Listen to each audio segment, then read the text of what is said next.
The room went quiet the moment he said my name. Not loudly, not dramatically. Just enough for the attorneys to stop shuffling papers and for the board secretary to lift her eyes from the minutes she'd been typing. My father-in-law sat at the head of the table, hands folded, wearing the same calm expression he always wore when he believed he was in control. He looked directly at me and said, "I'd like to offer you an executive role in the company." No one reacted at first. Not because it wasn't shocking, but because it didn't make sense. I felt my wife stiffen beside me. I didn't look at her. I kept my eyes on the framed skyline behind him, the Chicago River cutting cleanly through glass towers our company had financed decades earlier. I remember thinking how strange it was that buildings could look so permanent while the people who owned them could collapse so quickly. I nodded once. Slowly, carefully. "I'll need time to consider," I said. That was when his jaw tightened, just for a fraction of a second.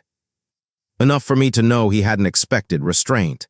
He'd expected gratitude. He didn't know yet that the offer came 3 weeks too late. I didn't always hate him. That's important to say. Hate like this doesn't arrive overnight. It grows quietly, fed by small humiliations, by dismissals that seem harmless until you look back and realize they were intentional. When I first met Robert Halvorson, he was already a legend in Midwest manufacturing. His company, Halvorson Industrial Systems, supplied precision components to defense contractors, aerospace firms, and infrastructure giants.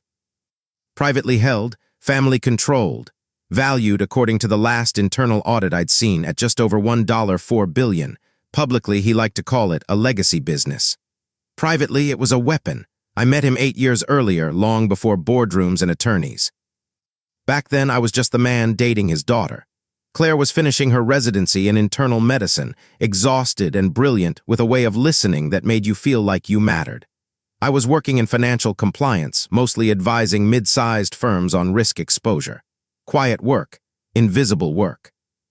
The kind of work people only respect after something goes wrong. Robert never bothered to hide his disappointment. At our first dinner together in Evanston, he asked where I went to school. When I told him, he smiled politely and asked where I finished my MBA.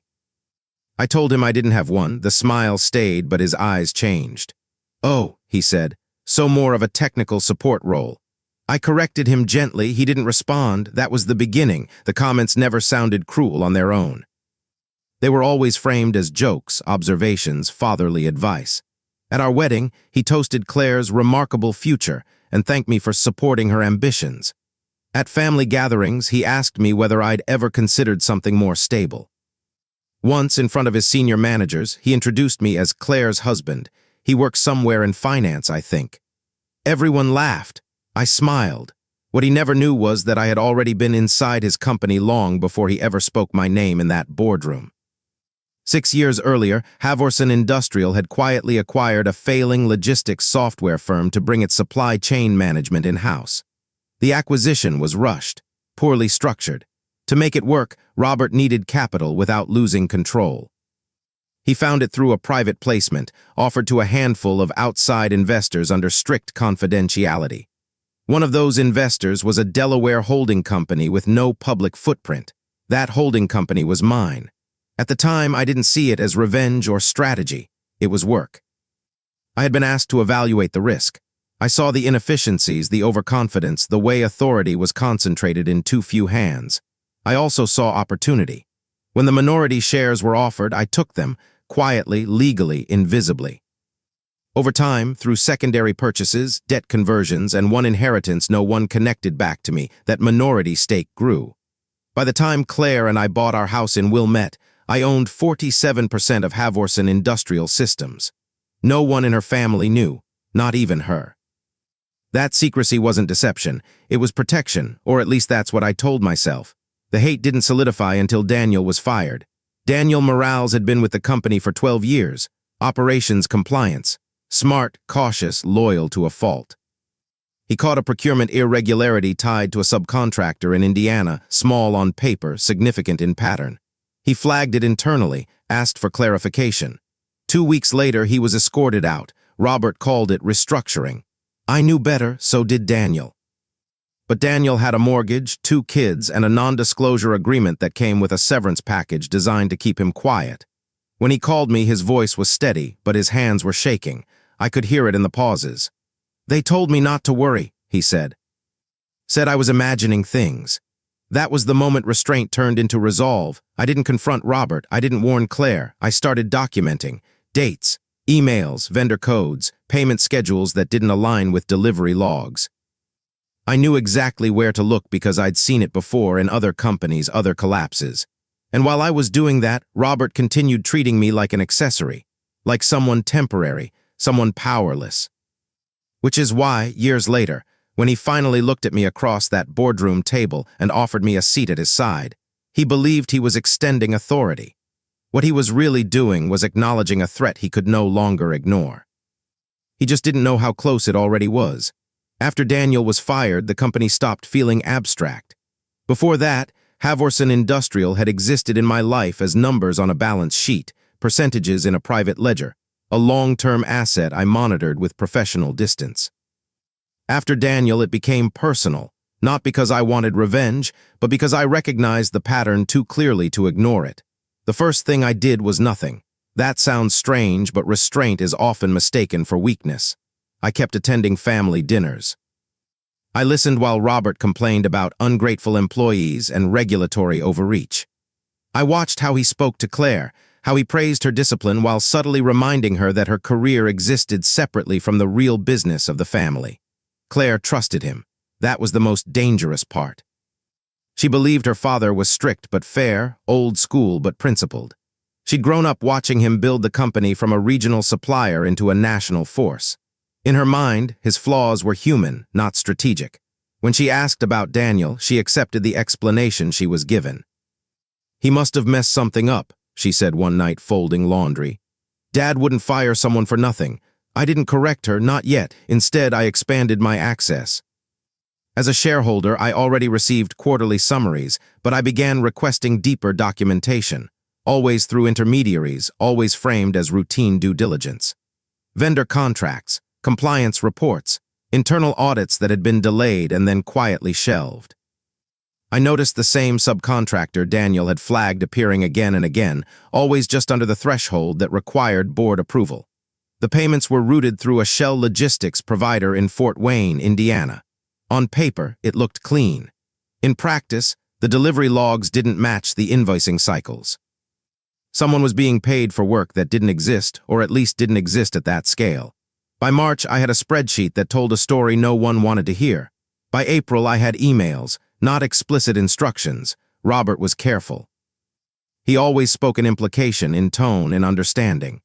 But there were enough messages between senior procurement staff to establish intent, enough silence after questions were raised, enough evidence to show that Daniel's termination wasn't coincidental, it was preventative. The hate crept in quietly, not explosive rage, something colder. More focused. It was the realization that Robert had built his authority on fear disguised as loyalty. That people stayed not because they believed in him, but because they were afraid of what would happen if they didn't. And I understood then why he had always dismissed me. People like him mistake silence for absence. The turning point came on May 12th. Claire was on a night shift at the hospital. I was alone when the envelope arrived. No return address. Inside was a copy of a demand letter sent to Daniel's attorney, warning him against defamatory statements and reminding him of the penalties outlined in his severance agreement. The letter was aggressive, unnecessary, and revealing. I called Daniel that night. "They're trying to scare you," I said. "It's working," he replied. "My wife wants me to drop it, says it's not worth it."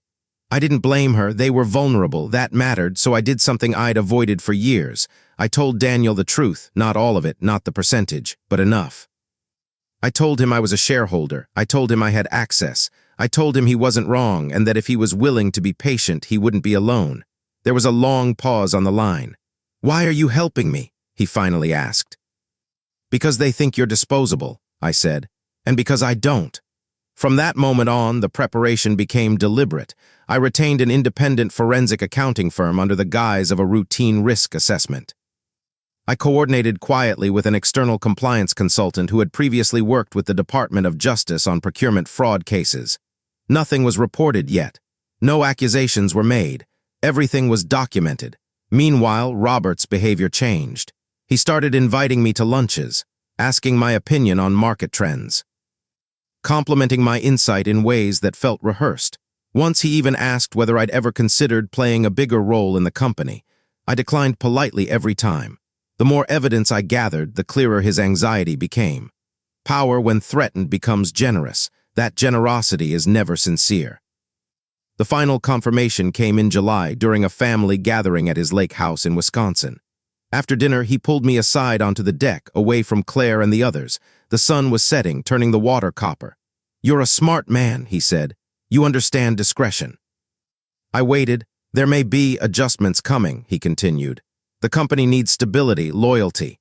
He placed a hand on my shoulder, heavy, possessive. "I want you on my side." That was when I knew he suspected something, but not enough. He didn't know how much I knew. He didn't know how long I'd been watching, and he certainly didn't know that his next move would force my hand. 2 weeks later, the board meeting was scheduled, and for the first time in years, I requested to attend in person. The boardroom felt different when you knew where the cracks were. I arrived early that morning, June 28th, and took a seat along the far side of the table. The skyline outside was washed in gray, the kind of Chicago morning that felt heavy before anything had actually happened. Robert entered last, confident as always, greeting directors with practiced warmth. When his eyes passed over me, they lingered just a second longer than before. He smiled.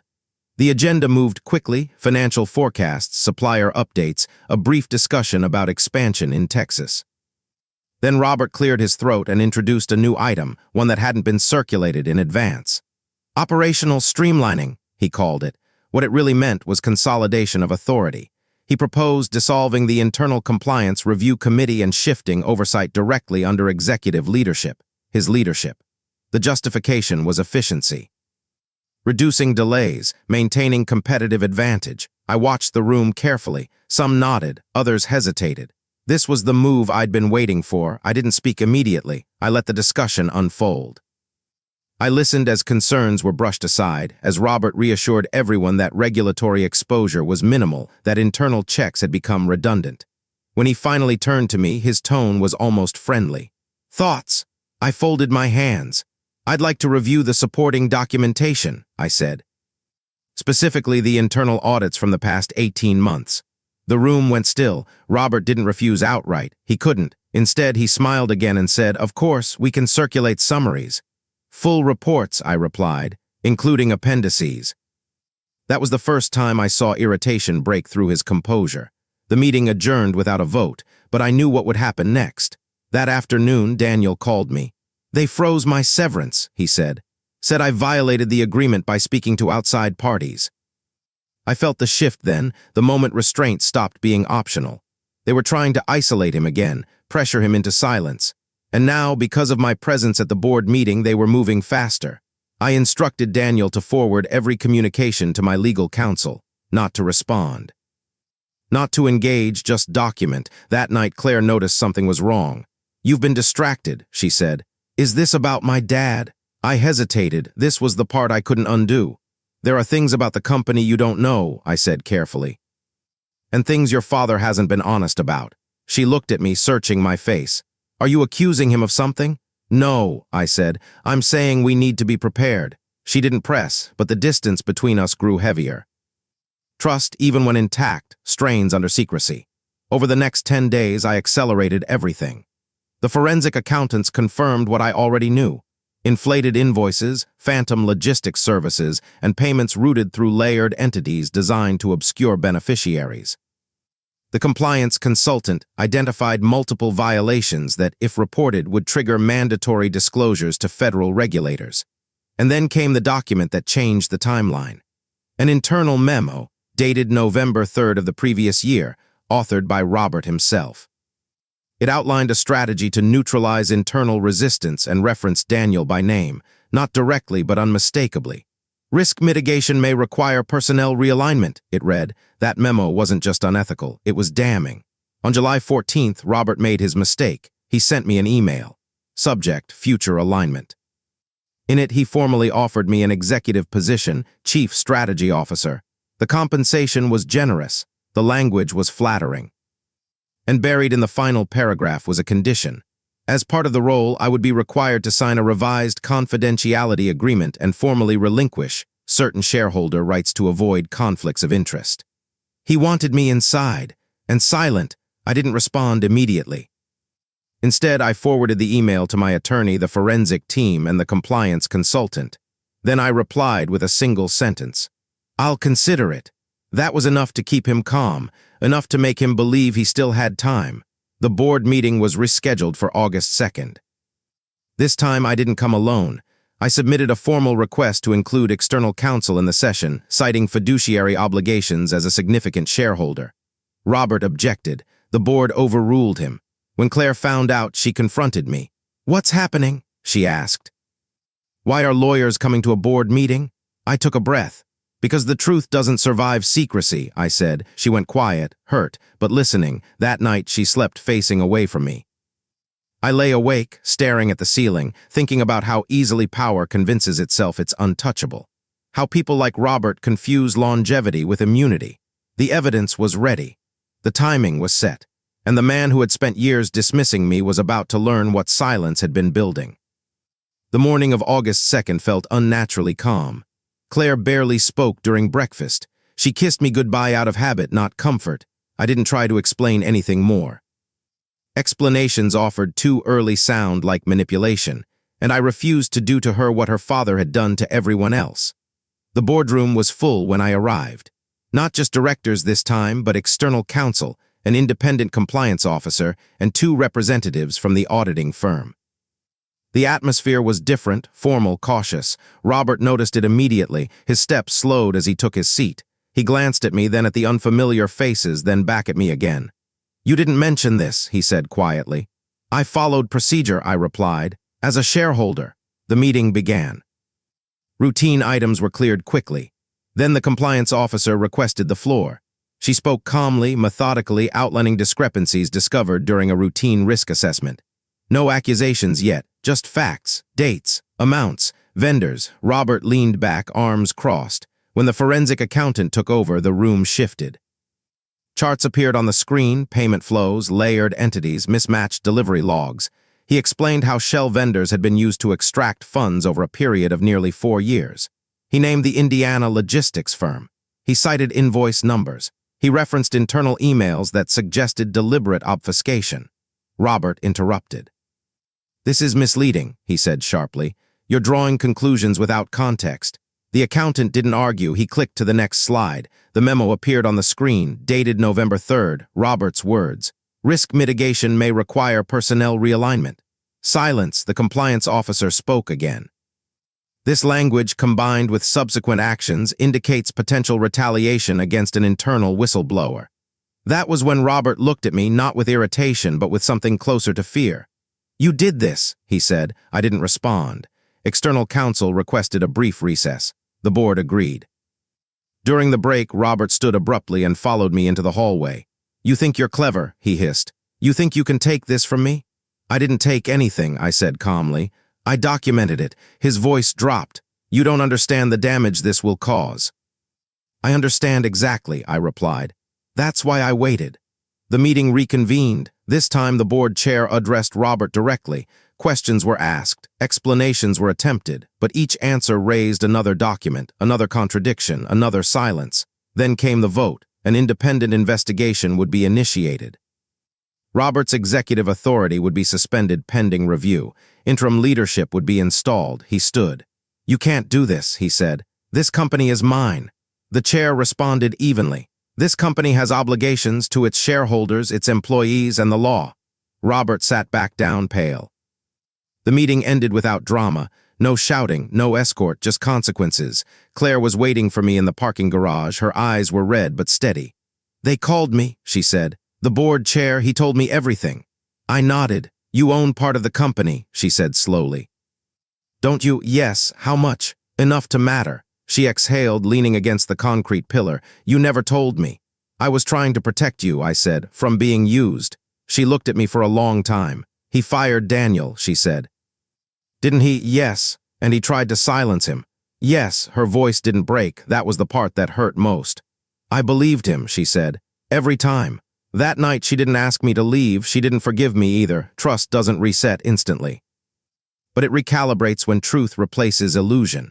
Within a week, the investigation expanded. Regulators were notified. Contracts were reviewed. Senior managers began cooperating. Daniel's severance was reinstated, along with a formal apology drafted by legal counsel, not out of kindness but necessity. Robert retreated from public view. The man who once commanded rooms now avoided them. I didn't celebrate. I didn't gloat. I watched carefully, ensuring every step followed process. Justice that moves too fast invites reversal. Claire and I talked late into the nights, about power, about loyalty, about the danger of believing someone simply because they share your blood. "You waited a long time," she said once. "Yes. Why?" "Because truth lasts longer than anger," I replied. The final reckoning hadn't arrived yet. But it was close, and Robert knew it. The investigation took 93 days. That number stayed with me because it marked the exact amount of time it took for a man who once believed himself untouchable to lose every lever of control he had relied on for decades. There were no raids, no dramatic headlines at first. Just interviews, document requests, and the slow, methodical erosion of authority. Robert underestimated that process until the very end. By September, the independent committee had completed its findings. The conclusions were precise and restrained: misconduct, breach of fiduciary duty, retaliation against an internal whistleblower, and deliberate circumvention of compliance protocols. The language was clinical, but the implications were severe. The board meeting that followed was shorter than the others. Robert did not speak much. He sat rigidly, eyes fixed on the table, as the board chair summarized the findings and outlined the next steps. His removal as CEO was unanimous. His remaining executive privileges were terminated immediately. The company would self-report to federal regulators, cooperate fully, and implement permanent structural reforms. Then came the final item on the agenda: shareholder authority. The board chair looked at me. "Before we proceed, there is a disclosure that must be formally acknowledged." I felt Claire's presence beside me, though she was seated behind the board with legal counsel. She had chosen to attend, not as his daughter, but as a witness. The chair continued, "For transparency and compliance, it must be entered into record that Mr. he said my name, is the beneficial owner of 47% of Havorson Industrial Systems." The room shifted. Some directors looked surprised. Others looked relieved, as if pieces had finally aligned. Robert looked up sharply, his expression cracking for the first time. 47, he said hoarsely. I met his eyes, calmly, no satisfaction, just certainty. "You knew there was a silent partner," I said. "You just never imagined it was me." For a moment he looked as though he might speak again, then he didn't. Whatever words he had left would not have changed the outcome. The vote that followed was procedural, governance adjustments, voting rights reaffirmed. The future of the company secured without him at its center. Afterward, there were no confrontations. Robert did not approach me. He left the building quietly, escorted not by security, but by his attorney. The man who once demanded loyalty now required representation. That evening, Claire and I sat together in our living room, the house quiet except for the hum of the refrigerator. She held a mug she hadn't touched. "I don't know how to feel," she said finally. "You don't have to decide tonight," I replied. She nodded. "I keep replaying things he said over the years, things I defended." "That doesn't make you complicit," I said. "It makes you human." She looked at me then, really looked. "You could have destroyed him publicly," she said. "Why didn't you?" "Because humiliation wouldn't have corrected anything," I replied. "Accountability does." Daniel returned to the company in October, not to his old role, but to lead a newly formed ethics and compliance unit, reporting directly to the board. He was cautious at first, still carrying the weight of what had happened to him, but slowly confidence replaced resentment. His children slept better. His wife stopped looking over her shoulder. The company stabilized. Contracts were preserved. Employees stayed. Clients respected the transparency. The narrative shifted from scandal to reform. That mattered more than vindication. As for Robert, the consequences followed quietly.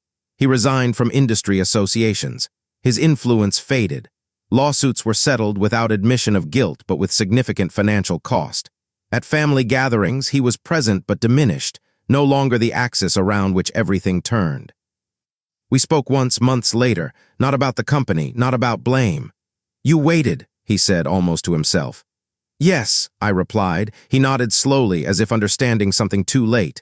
In the end, I learned that hate, when left unchecked, corrodes judgment. But when acknowledged and disciplined, it sharpens clarity. My resentment toward him never needed to become cruelty. It became patience, observation, preparation.